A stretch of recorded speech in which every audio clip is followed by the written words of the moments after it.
Let's start with two truths you were never supposed to hear. First, barring any accidents, you have about 4,000 weeks on this planet.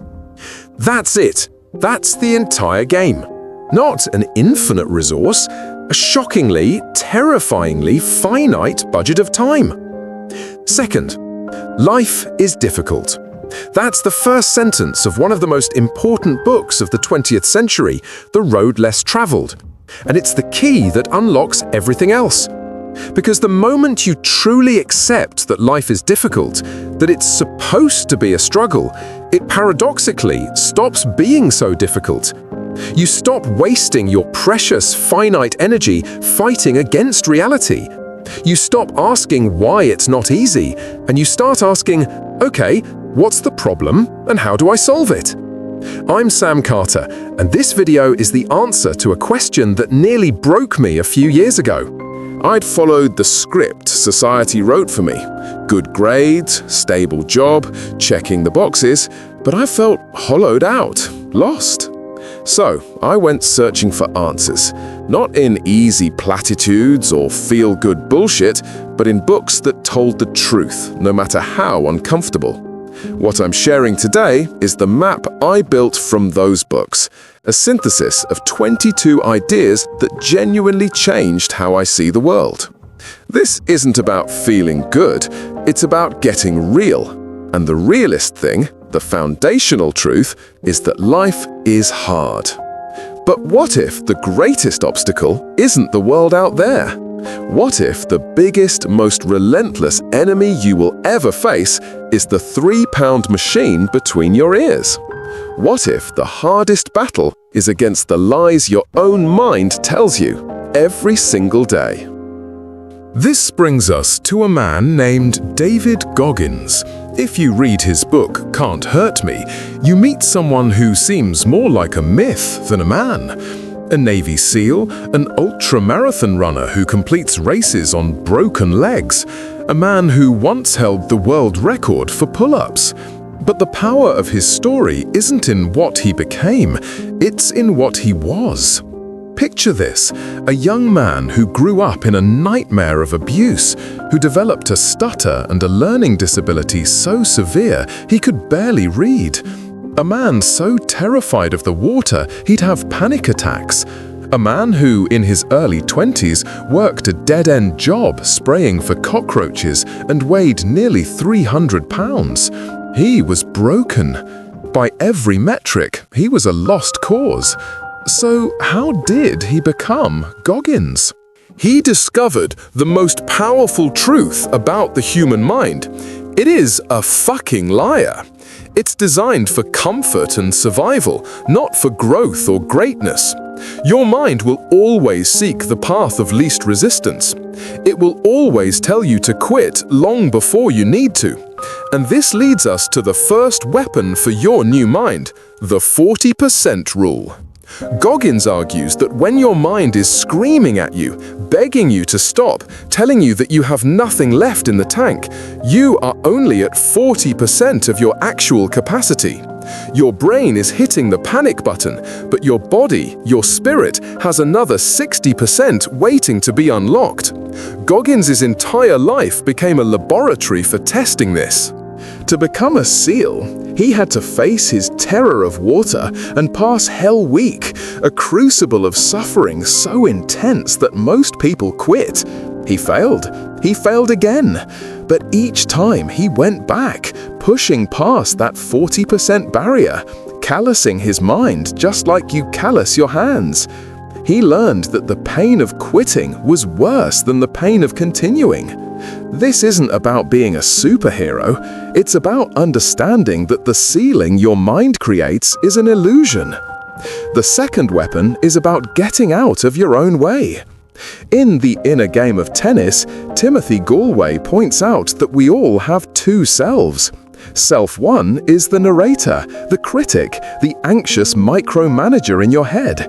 It's the voice that says, "Don't mess this up, keep your elbow straight, people are watching."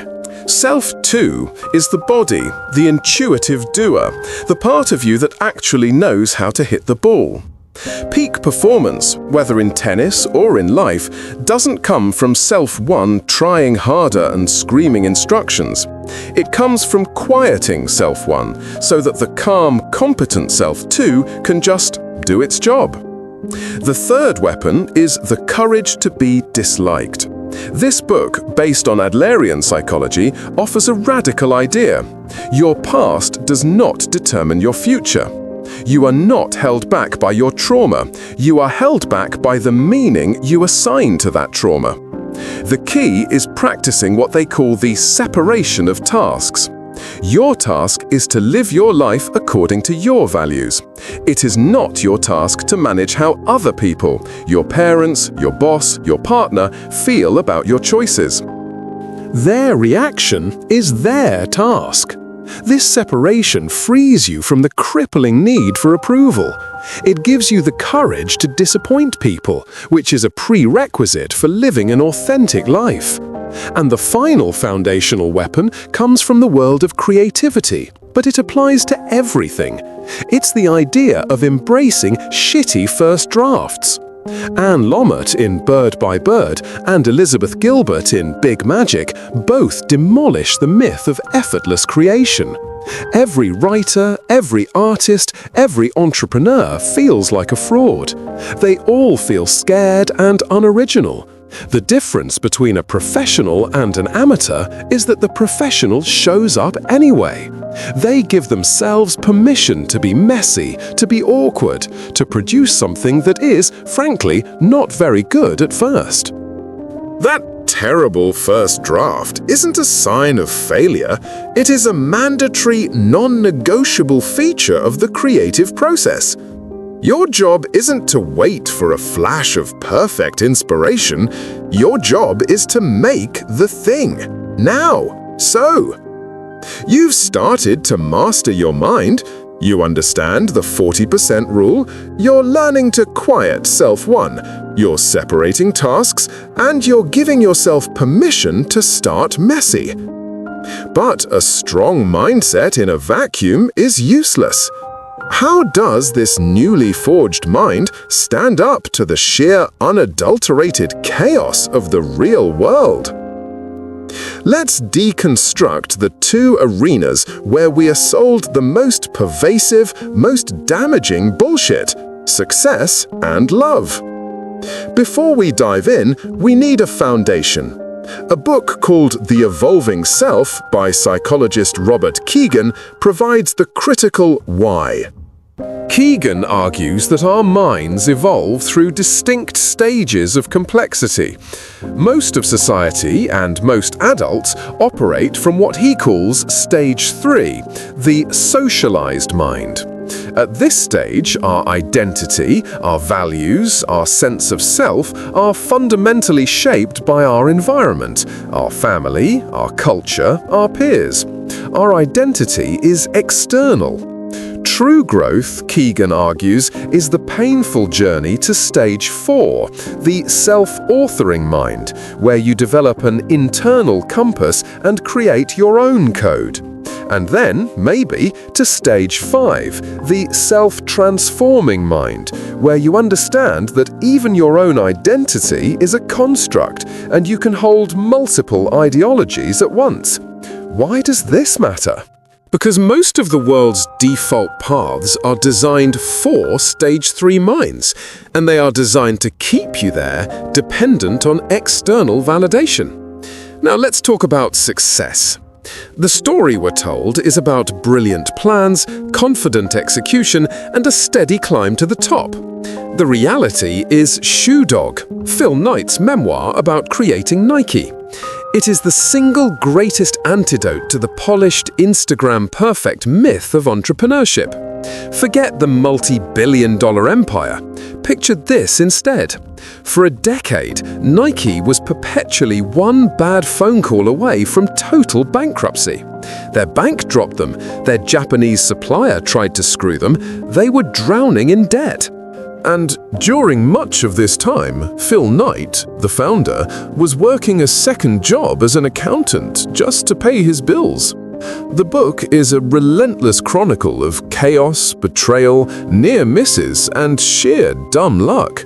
It teaches you the brutal truth: success isn't a clean algorithm. It's a chaotic knife fight in the dark. You can work your ass off and still fail. Luck plays a role so massive it's terrifying to admit. This leads directly to The Pathless Path by Paul Millard. Most people are on the default path, a life script that prioritizes status, security, and climbing a predefined ladder. You get the degree, you get the title, you get the mortgage. The problem is, for many of us, this path is utterly soulless. It's a game designed by and for a Stage 3 mind. The pathless path is the alternative. It's a life built not on a grand plan, but on curiosity, experimentation, and a commitment to doing work that feels meaningful, even if it's uncertain. The price of this path is high. You must embrace constant uncertainty and learn to define success for yourself. But the prize is a life that is actually your own. So, how do you navigate this chaos? Ray Dalio, the billionaire founder of the world's largest hedge fund, offers a solution in Principles. His method is deceptively simple. Treat your life and work like a machine. Every time you encounter a problem or a mistake, don't just fix it. Stop, analyze it, find the root cause, and then create a principle, a timeless rule to handle that problem better in the future. A mistake, then, isn't a failure to be ashamed of. It's an opportunity to create a new principle. Do this 1,000 times, and you build an unstoppable personal operating system for dealing with reality. Now, for love. The fairy tale ends at the wedding, but that's where real life begins. And here, the myths are even more destructive. Esther Perel, in her masterpiece Mating in Captivity, exposes the central paradox of modern relationships. We want two things. From love, we want safety, security, predictability, and closeness, my best friend. But from desire, we want novelty, mystery, risk, and distance. The very things that nurture love, closeness and transparency, are often the things that kill desire. Too much merging, and you're no longer two distinct individuals to be desired. A great relationship, Perel argues, isn't about knowing everything about your partner. It's about remembering that you don't. It's about maintaining a space between you where mystery and therefore desire can live. This is brutally illustrated in Alain de Botton's novel, The Course of Love. It's a book that should be handed to every couple on their wedding day. It tells the story of what happens after the happily ever after. It details the slow accumulation of resentment, the boredom, the silent betrayals, the way children constrain a relationship to its breaking point. But it's not a cynical book, it's a deeply hopeful one, because it argues that real love isn't the initial feeling of infatuation. Real love is the conscious, difficult, and deliberate choice to navigate all of this inevitable ugliness, to see your partner for the flawed, annoying, imperfect human they are, and choose to stay anyway. Which of these brutal truths hits closer to home for you, the chaos of success or the paradox of love? I'm genuinely curious to read your thoughts in the comments. We've looked inward at the mind and outward at our careers and our hearts, but now we need to zoom out even further. Because what if I told you that in many cases the problem isn't you? What if you're a player in a game where the rules are invisible and the board itself is rigged? This is the idea of seeing the matrix. The first tool for this is from Donella Meadows' book, Thinking in Systems. She argues that we are obsessed with blaming people, but we constantly ignore the systems they are a part of. A system, a relationship, a company, a society is a set of interconnected parts that produce their own patterns of behavior. Let's use a real-world example. Say you find yourself in a pattern of dating people who are wrong for you. The low-leverage approach is to blame yourself, I'm broken, or to blame them, they're all arseholes. The systems thinking approach is to ask, what is the system here? The system includes your beliefs about love and self-worth, the environment you look for partners in, the feedback loops of validation you get. These elements reliably produce the outcome you keep getting. If you want to change the outcome, don't just try to find a better person. Change the system. The highest leverage point is to change the goal of the system. What if the goal isn't avoid being alone or find someone hot? What if the goal becomes find a true partner? Changing the goal changes everything. Sometimes, however, these systems are so perversely designed that they become a nightmare. This is the Kafkaesque hell. In Franz Kafka's The Trial, a man is arrested and put through a bizarre, opaque judicial process for a crime that is never revealed to him. The more he tries to fight, the more entangled he becomes in a web of nonsensical bureaucracy. Does that feeling sound familiar? The DMV, the insurance company, the corporate policy that makes no sense. That feeling of being trapped in an absurd, contradictory logic you cannot escape, that is the modern condition. We live in Kafka's world. And it gets worse. Society itself is a system that often demands you play a game of pretend. In Albert Camus' The Stranger, the protagonist, Mursol, is condemned not for the crime he commits, but for his brutal honesty. He's condemned because he doesn't cry at his mother's funeral, because he refuses to fake emotions he doesn't feel, because he won't lie and say he believes in God to save his own life. He is an outsider to the human game, and society cannot tolerate it. He broke the invisible rule, you must pretend along with everyone else. Finally, the philosopher Byung-Chul Han in The Burnout Society argues that the system has evolved. In the past, we lived in a disciplinary society, controlled by external forces telling us no. Today, we live in an achievement society, where the mantra is, yes, you can. The pressure isn't external anymore, it's internal. We are our own slave drivers. We exploit ourselves in a state of perpetual hustle, optimizing every minute, which doesn't lead to freedom, but to mass burnout, anxiety, and depression. We are prisoners in a jail with no bars. Seeing all this, the difficulty of life, the lies of the mind, the chaos of the world, the invisible systems, can feel overwhelming, hopeless even. But it isn't. Seeing the game is the first step to playing it on your own terms. This brings us to the final part of our journey, the Master Toolkit for a Deliberate Life. We've gone from accepting life's difficulty, to mastering our minds, to deconstructing success and love, and finally, to seeing the invisible systems that run our world. Here are 4 final concepts to tie it all together. First, the Stoic Compass, from Marcus Aurelius' Meditations. This book was the private journal of a Roman emperor facing plagues, wars, and betrayal. His survival strategy was simple: focus only on what you can control. Your thoughts, your attitude, your actions, your choices. Everything else, what other people think, the economy, your health, is outside of your control. Worrying about it is a waste of your finite energy. This isn't about being passive, it's about being ruthlessly effective. Second, The Rider and the Elephant, from Jonathan Haidt's The Happiness Hypothesis. This is the best metaphor for your mind I've ever found.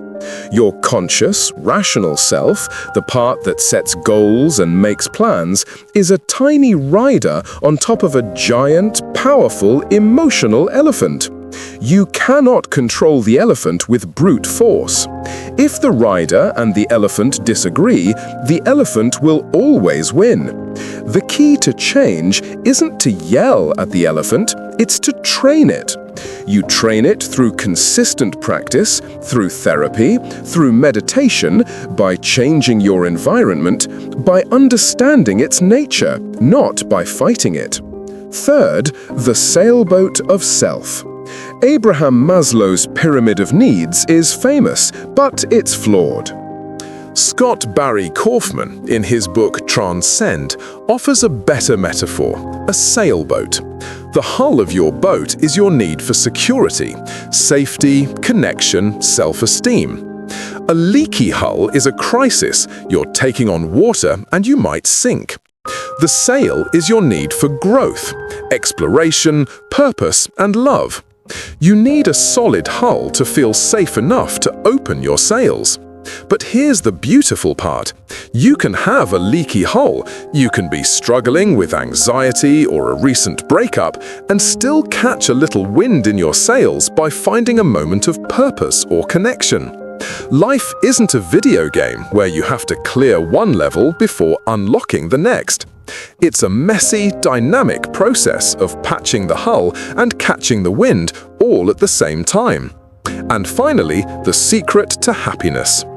In his book Flow, Mihaly Csikszentmihalyi discovered that the best moments in our lives are not the passive, relaxing times. The best moments usually occur when a person's body or mind is stretched to its limits in a voluntary effort to accomplish something difficult and worthwhile.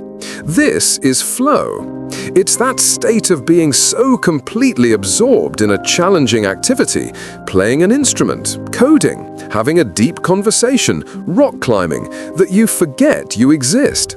Time dissolves. The anxious chatter of self-one goes silent. In the struggle to meet the challenge, you find a profound, effortless reward. This is the ultimate paradox. The path to happiness isn't in avoiding difficulty, but in embracing it. The struggle itself becomes the prize. But if this video gave you even one new lens to see your life through, my work here is done. But if you want to keep exploring these ideas together, make sure you subscribe, because we are just scratching the surface. Liking the video also tells the algorithm that deep conversations like this still matter in a world of noise. And one last thing, videos that challenge the default script can sometimes vanish. So, if this was valuable to you, I'd suggest saving it to your library, just in case. Thank you for thinking with me.